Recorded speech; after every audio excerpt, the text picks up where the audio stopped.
Hey there, welcome back to Heimler's Tribute. Today we'll be discussing topic 6.9. Ready to get your brain cows milked?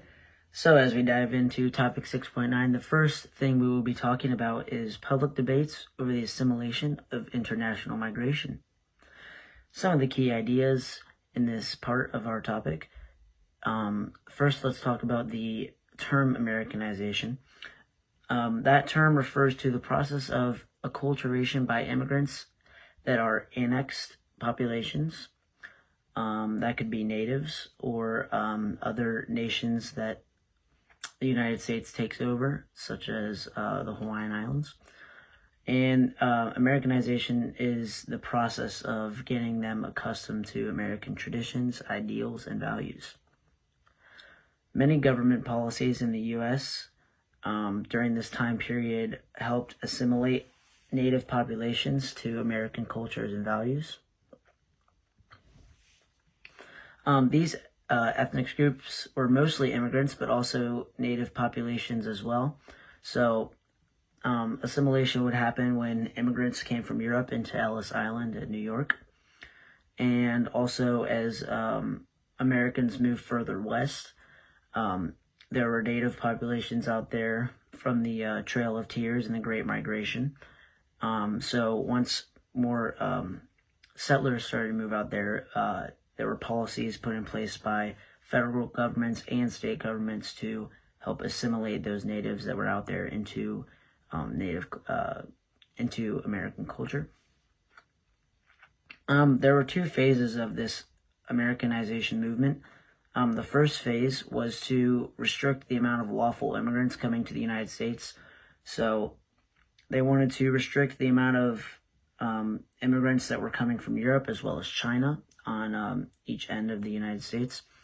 And the second phase was more of a civil society. It was led by more civil society groups and nonprofit organizations to kind of help these people, because these government policies kind of stopped the flow of more immigrants coming to the United States. And that was not really as much to teach them. I mean, it was to get the basics down, but these civil society groups and these nonprofit organizations really help these people become assimilated into American culture.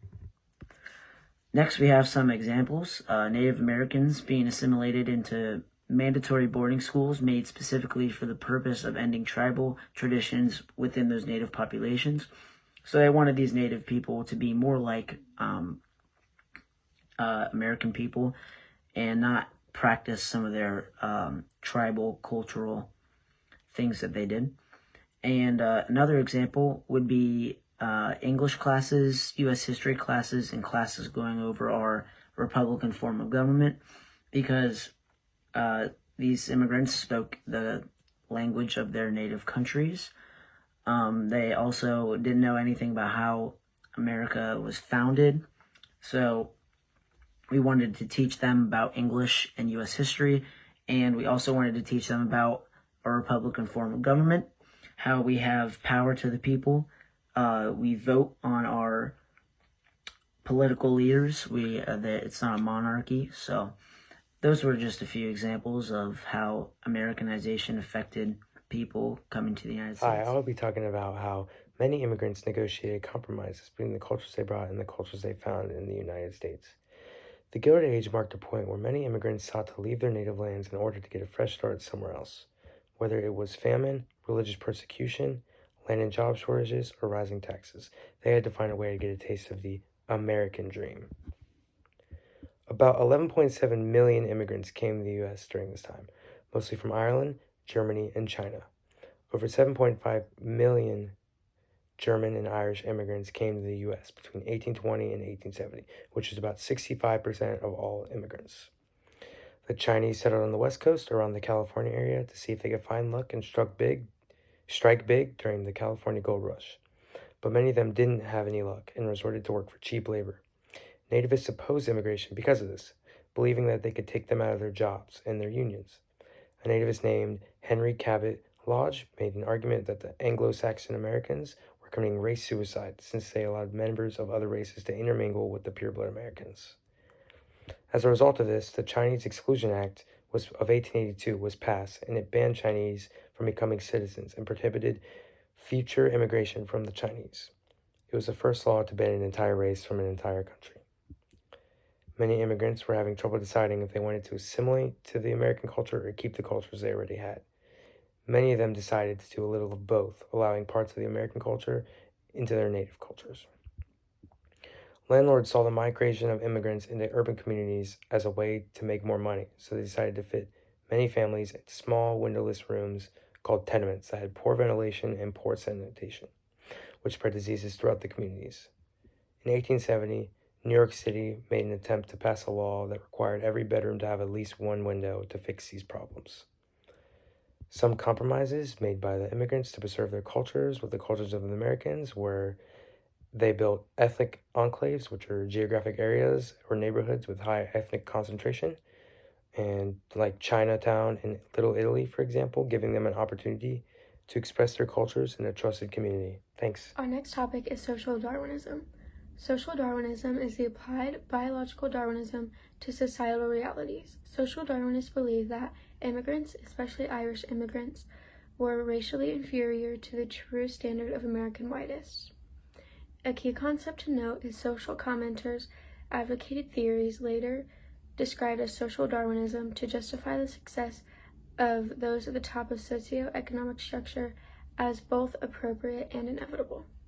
Social Darwinism justified imperialism, racism, eugenics, and social inequality at various times over the past century and a half. Survival of the fittest is tied to social Darwinism, and it basically just means that the poor are poor and the rich are rich, and all of this is due to natural selection within that society. Laissez-faire is also tied to social Darwinism, and that just means the style of economy that allowed industries to be free of state intervention, for example, tariffs. An important person to note is Herbert Spencer, who is famous for his doctrine in social Darwinism. Another important person to note is obviously Charles Darwin, who created the theory for natural selection that later turned into social Darwinism. An example of social Darwinism is Hitler, who took on the theory of survival of the fittest. Social Darwinism was used as a justification for American imperialism in Cuba, Puerto Rico, and the Philippines following the American-Spanish War. With social Darwinism gaining popularity, inequality gained a strong foothold in a society driven by the concepts of eugenics and racism.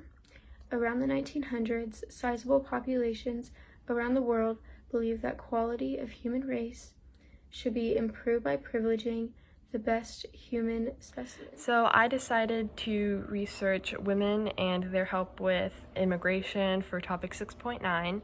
So I decided to focus on Jane Addams, who was a woman who's very dedicated into helping others. This was inspired by experiences she had in England when she saw many different poor and impoverished neighborhoods and families, and she decided she wanted to help others who were like that. So when she went back to Chicago, she decided she wanted to help poor immigrants who lived in similar conditions that she saw. So she was a very big part of her community. She was in many different groups and associations, such as the National Child Labor Committee, the Campfire Girls, and she even helped found the Women's Peace Party during World War I. So given all that, in 1889, she decided to open up the whole mansion. And this mansion was created to help immigrants assimilate into American society. This mansion was home to many different kinds of immigrants from Europe, such as Irish, Greek, Polish. Many different kinds of regions came to her, and they helped assimilate these immigrants with many different kinds of courses, such as like educational courses from like very young children to adulthood. They would host language classes, help learn English, and they would also provide many different job and economic opportunities for those who were seeking employment, which was basically all of them. And the settlement house was very successful. It was the second built settlement house in America, so it wasn't the brand new idea, but it was definitely the most influential one. There were many settlement houses popping up over America during this time. and it had many different results, such as like new labor unions, refined labor laws, and a museum that was reflecting her cause, and more educational courses for the general public. So yeah.